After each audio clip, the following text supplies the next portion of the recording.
भारतीय न्यूज, सीधा, सटीक और निष्पक्ष। नमस्कार, स्वागत है आप सभी का भारतीय न्यूज के इस विशेष कार्यक्रम लॉजिकल गुरु में। आपके साथ मैं हूं कनिष्का यादव और आज हम बात करने वाले हैं इलेक्टोरल बॉन्ड की। जी हाँ, ये वही विषय है जो आजकल काफी सुर्खियों में है। वास्तविक परिवर्तन का समय आ गया है। भ्रष्टाचार पूरी तरह छा गया है। मुनाफाखोरी की बीमारी लग गई है सबको। महंगाई से जनता त्रस्त हो गई है। तभी तो 15 जनवरी 2024 भारत की राजनीति के इतिहास में एक ऐसा दिन जब एक जजमेंट पास किया गया और वह जजमेंट सुप्रीम कोर्ट द्वारा पास किया गया था। इस जजमेंट में साफ साफ बात करी गई है electoral bond of finance act 2017 जो provision of representation of people act 1951 और इनकम टैक्स एक्ट 1961 को अमेंड करके बनाया गया है। इलेक्टोरल बॉन्ड को इस आधार पर अनकॉन्स्टिट्यूशनल माना गया है क्योंकि राजनीतिक दलों की फंडिंग से जुड़ी जानकारी का खुलासा ना करना संविधान में आर्टिकल 19(1)(a) के तहत नागरिकों की सूचना के आधार का उल्लंघन है। आखिर क्या है इलेक्टोरल बॉन्ड? भारत सरकार ने इलेक्टोरल बॉन्ड की घोषणा 2017 में की थी। इस योजना को सरकार ने 29 जनवरी 2018 को कानून में लागू कर दिया था। आसान भाषा में अगर इसे हम समझें तो इलेक्टोरल बॉन्ड राजनीतिक दलों को चंदा देने का एकमात्र जरिया है। यह एक वचन पत्र की तरह काम करता है जिसे भारत का कोई भी नागरिक या कंपनी भारत स्टेट बैंक की चुनिंदा शाखाओं से खरीद सकता है और अपनी पसंद की किसी भी राजनीतिक दल को गुमनाम तरीके से दान कर सकता है। इलेक्टोरल बॉन्ड को ऐसा कोई भी दाता खरीद सकता है जिसके पास एक ऐसे बैंक का खाता है जिसकी KYC की जानकारी उपलब्ध है। इलेक्टोरल बॉन्ड में भुगतानकर्ता का नाम नहीं होता। योजना के तहत भारतीय स्टेट बैंक की चुनिंदा शाखाओं से 1,000 रुपए, 10,000 रुपए, 1 लाख रुपए, 10 लाख रुपए और 1 करोड़ रुपए में से भी मूल्य के इलेक्टोरल बॉन्ड खरीदे जा सकते हैं। चुनावी बॉन्ड्स की अवधि केवल 15 दिन की होती है जिसके दौरान इसका इस्तेमाल सिर्फ जन प्रतिनिधित्व अधिनियम के तहत पंजीकृत राजनीतिक दलों को दान देने के लिए किया जा सकता है। केवल उन्हीं राजनीतिक दलों को इलेक्टोरल बॉन्ड के जरिए चंदा दिया जा सकता है जिन्होंने लोकसभा या विधानसभा के लिए पिछले आम चुनाव में लड़े गए वोटों का कम से कम 1% वोट हासिल किया हो। योजना के तहत चुनावी बॉन्ड जनवरी, अप्रैल, जुलाई और अक्टूबर के महीने में 10 दिन की अवधि के लिए खरीदने के लिए उपलब्ध करे जाते हैं। इन्हें लोकसभा चुनाव के वर्ष के केंद्र सरकार द्वारा अधिसूचित 30 दिन की अतिरिक्त अवधि के दौरान भी जारी किया जा सकता है। कब और क्यों की गई शुरुआत इलेक्टोरल बॉन्ड की? 2017 में केंद्र सरकार ने इलेक्टोरल बॉन्ड स्कीम को फाइनेंस बिल के जरिए संसद में पेश किया था। संसद से पास होने के बाद 29 जनवरी 2018 को इलेक्टोरल बॉन्ड स्कीम का नोटिफिकेशन जारी किया गया था। इसके जरिए राजनीतिक दलों को चंदा मिला था। चुनाव आयोग ने गुरुवार 14 मार्च को इलेक्टोरल बॉन्ड का डेटा अपनी वेबसाइट पर जारी किया। इसके मुताबिक भाजपा सबसे ज्यादा चंदा लेने वाली पार्टी है। 12 अप्रैल 2018 से 11 जनवरी 2024 तक पार्टी को सबसे ज्यादा चंदा 6,060 करोड़ रुपए मिले हैं। लिस्ट के दूसरे नंबर पर तृणमूल कांग्रेस 1,609 करोड़ और तीसरे पर कांग्रेस पार्टी 1,421 करोड़ है। हालांकि किसी कंपनी ने किस पार्टी को कितना चंदा दिया इसका लिस्ट में जिक्र नहीं किया गया है। चुनाव आयोग ने वेबसाइट पर 763 पेजों की 2 लिस्ट अपलोड की है। एक लिस्ट में बॉन्ड खरीदने वालों की जानकारी है। चुनावी बॉन्ड इन कैश करने वाली पार्टियों में Congress, Trinamool Congress, Aam Aadmi party, Samajwadi party, AIADMK, Shivsena, TDP, YSR Congress, JDS, APC, JDU और राजद भी शामिल हैं। हमें ये तो पता चल गया किस पार्टी को कितना चंदा मिला, लेकिन यह चुनावी बॉन्ड काम कैसे करते हैं आइए जानते हैं। इलेक्टोरल बॉन्ड को इस्तेमाल करना काफी आसान है। यह बॉन्ड 1,000 रुपए के मल्टीपल में पेश किया जा सकता है, जैसे कि 1,000, 10,000, 1 लाख रुपए और 1 करोड़ की रेंज में भी आ सकता है। यह आपको SBI की कुछ शाखाओं पर आपको मिल जाता है। कोई भी डोनर जिनका KYC कॉम्प्लीमेंट अकाउंट हो, इस तरह के बॉन्ड को खरीद सकते हैं और बाद में इन्हें किसी भी राजनीतिक पार्टी को डोनेट किया जा सकता है। इसके बाद रिसीवर इसे कैश में कन्वर्ट करा सकता है। इसे कैश में कराने के लिए पार्टी के वेरीफाइड अकाउंट का यूज किया जाता है। इलेक्टोरल बॉन्ड भी सिर्फ 15 दिन के लिए वैलिड रहता है। सुप्रीम कोर्ट ने आयोग को 15 मार्च तक डेटा सार्वजनिक करने का आदेश दिया। इससे पहले भारतीय स्टेट बैंक SBI ने 12 मार्च 2024 को सुप्रीम कोर्ट को डेटा सबमिट किया था। कोर्ट के निर्देश पर SBI ने चुनाव आयोग को बॉन्ड से जुड़ी जानकारी दी थी। ये तो बात हुई इलेक्टोरल बॉन्ड के इस्तेमाल की। इसी के साथ डालते हैं नजर कि कितने सारे फंड आए, कहां से, किस कंपनी ने कितनी फंडिंग दी। टॉप डोनर की लिस्ट में सबसे पहला नाम आता है future gaming and hotel services का, जिन्होंने 1368 करोड़ का चंदा दिया। वहीं दूसरी ओर दूसरे नंबर पर मेगा इंजीनियरिंग 966 करोड़ की फंडिंग के साथ। तीसरे पे quick supply chain private limited 410 crore के साथ। चौथे नंबर पर वेदांता 400 करोड़ के साथ। ये तो थे टॉप 4 डोनर जिन्होंने सबसे ज्यादा फंडिंग दी पार्टीज को। यह जानकारी हमें मिली है जारी हुई उन 2 लिस्टों से जिनमें बॉन्ड खरीदने वाले और उन्हें इन कैश कराने वालों के नाम थे, लेकिन यह पता नहीं चल सका कि किस पार्टी को किसने कितने पैसे दिए। इस मामले में याचिका लगाने वाले ADR के वकील प्रशांत भूषण ने यह यूनिक कोड नहीं बताया जिससे पता चल सकता है कि किसने किसको कितना चंदा दिया। इस मामले में याचिका लगाने वाले ADR के वकील प्रशांत भूषण ने यह यूनिक कोड नहीं बताया जिससे पता चल सकता है किसने किसे कितना चंदा दिया। ऐसे में कोड की जानकारी के लिए वे फिर सुप्रीम कोर्ट जा सकते हैं। कांग्रेस ने इलेक्टोरल बॉन्ड के डेटा पर सवाल उठाए हैं। पार्टी ने कहा दानदाताओं और इसे लेने वाले के आंकड़ों में अंतर है।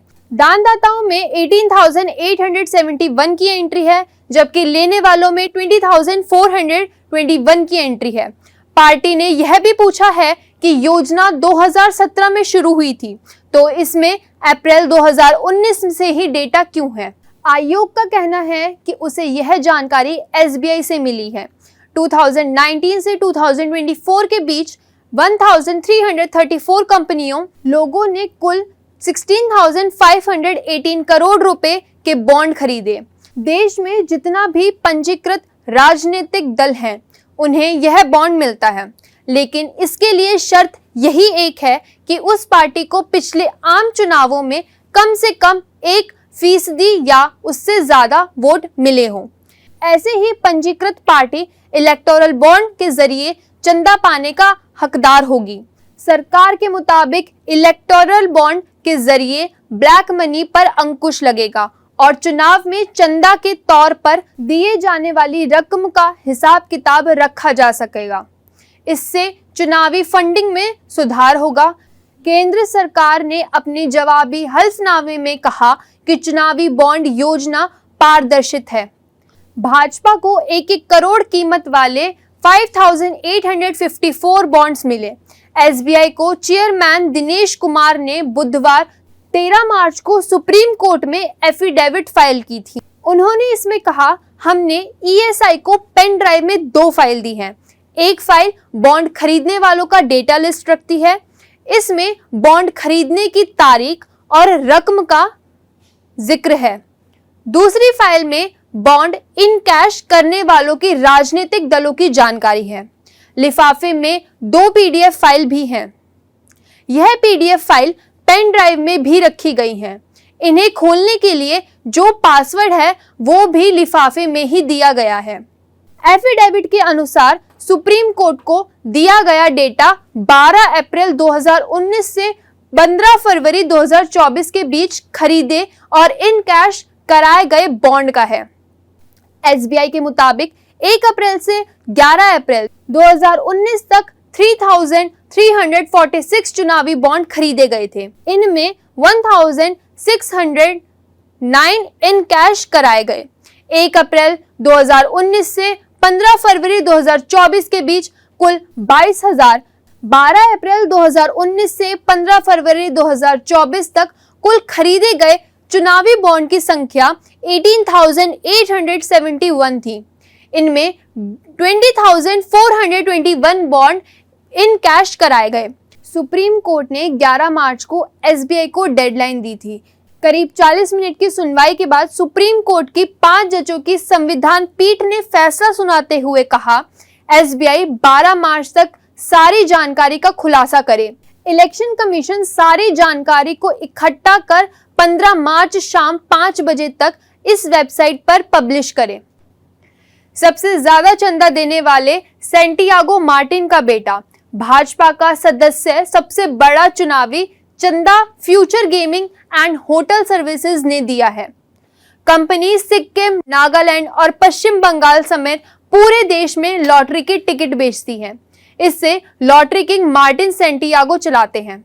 उन्होंने 1368 करोड़ रुपए का चंदा 21 अक्टूबर 2020 से जनवरी 24 के बीच दिया है। सैंटियागो मार्टिन के बड़े बेटे चार्ल्स जॉश ने 2015 में भाजपा ज्वाइन की। मीडिया रिपोर्टर के मुताबिक कंपनी 10 साल से ईडी और आईटी डिपार्टमेंट की रेडार पर है। दिसंबर 2021 में ईडी ने कंपनी की 19.6 करोड़ की पार्टनरशिप अटैच की थी। 2019 में आईटी ने मार्टिन के देश भर के 70 ठिकानों पर छापा भी मारा था। कंपनी के खिलाफ लॉटरी रेगुलेशन एक्ट 1998 के तहत और आईपीसी के तहत कई मामले दर्ज हैं। हर किसी का हर चीज को समझने का अलग अलग पहलू होता है। आपके कुछ होंगे, हमारे कुछ और, पर मुद्दा एक होता है। हमारे सहयोगी नितिन चौबे जी जुड़ चुके हैं आम जनता के साथ इलेक्टोरल बॉन्ड पे उनके विचार जानने के लिए। Nitin Choubey, hand over to you. नमस्कार, आपका नाम क्या है? मेरा नाम अश्वनी है। जो ये इलेक्ट्रॉनिक बॉन्ड आया है उसके ऊपर जो चंदा है उसके ऊपर आपका राय क्या है? इलेक्ट्रल बॉन्ड जो है ये जो है पारदर्शिता थी। जैसे पार्टियों को चुनाव के दौरान ये चंदा देते हैं तो इसमें जो है एसबीआई आरबीआई की गाइडलाइन के तहत और ये चुनाव आयोग की निगरानी भी रहती थी कि इस पार्टी को कितना चंदा मिला है। तो अच्छी चीज थी। अब चोरी छिपे जो बक्से और गाड़ियां जो भिजवाते थे तो किसी नेता के या पार्टी के वहां पे गाड़ियों में भर के पैसा भिजवा दिया, उसके बदले जो है विभिन्न ठेके कॉन्ट्रैक्ट वगैरह ये चीजें मिलती थी। तो पारदर्शिता थी। अब वो नहीं रहेगी अगर इसको बंद करते हैं। और ये अच्छी पहल है, ये अच्छी चीज है। उससे जो है ना काले धन पर भी रोक लगती है। ये अच्छी चीज है। जनता भी इसको पूछ सकती है, हाँ भाई कितना क्या है, तो वो उसका हिसाब किताब भी रहता है। अब काले धन का कोई हिसाब किताब नहीं है। धन्यवाद। नमस्कार, आपका नाम क्या है? मेरा नाम अभय श्रीवास्तव है। जो इलेक्ट्रॉनिक बॉन्ड है उस पर आपका राय क्या है? मुझे लगता है ये सही है क्योंकि ये काले जो छुपा काला धन और सब इसमें आता था उससे बचने के लिए बना था। और अगर इसमें कुछ ट्रांसपेरेंसी हो जाए कि कौन लोग डोनेट कर रहे हैं, पब्लिक को पता चल जाए तो कंफ्यूजन हट जाए जो अभी बना हुआ है। धन्यवाद। नमस्कार, आपका नाम क्या है? अमित। तो ये जो इलेक्ट्रॉनिक बॉन्ड है उस पर आपका राय क्या है?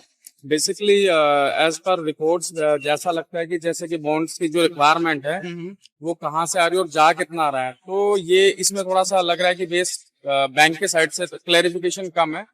तो बैंक को ये अपडेट करनी चाहिए चीज कि जितना अमाउंट आ रहा है अवज में उसके जितने रिक्वायरमेंट है वो फुलफिलमेंट नहीं हो पा रही है, राइट। तो उसमें क्या है कि बैंक को एक पूरा प्रॉपर वे में बताना चाहिए कि कहाँ से कितना पैसा आया और इन पार्टीज को कहाँ से गया है, प्रॉपर वे में। बस मेरा छोटा सा क्वेश्चन यही है। Thank you. नमस्कार, आपका नाम क्या है? मेरा नाम संजीव है। ये जो इलेक्ट्रॉनिक बॉन्ड है इस पे आपका राय क्या है? इलेक्टोरल बॉन्ड एक आज का कोई प्रोसेस नहीं है, पुराना प्रोसेस है कि शुरू से होता था। पॉलिटिकल पार्टीज अपना पैसे रेस करने के लिए, फंड्स रेस करने के लिए इलेक्टोरल बॉन्ड इशू होते थे और सारी कंपनियां खरीदती थी। बट ये था कि आज तक जो भी होता था पर्दे के पीछे होता था, कि लोगों को पता नहीं चलता था कि किस पार्टी ने किसने क्या खरीदा। और अब ये सुप्रीम कोर्ट में जो केस हुआ उसकी वजह से अब ये चीज सामने आ गई है कि जो इलेक्टोरल बॉन्ड्स है किस कंपनी ने कितने खरीदे, ये लोगों को पता चल गया। धन्यवाद। अब मैं लेती हूँ विदा आपसे आपके पसंदीदा कार्यक्रम लॉजिकल गुरु से, इसी वादे के साथ कि आप बने रहेंगे भारती न्यूज के साथ।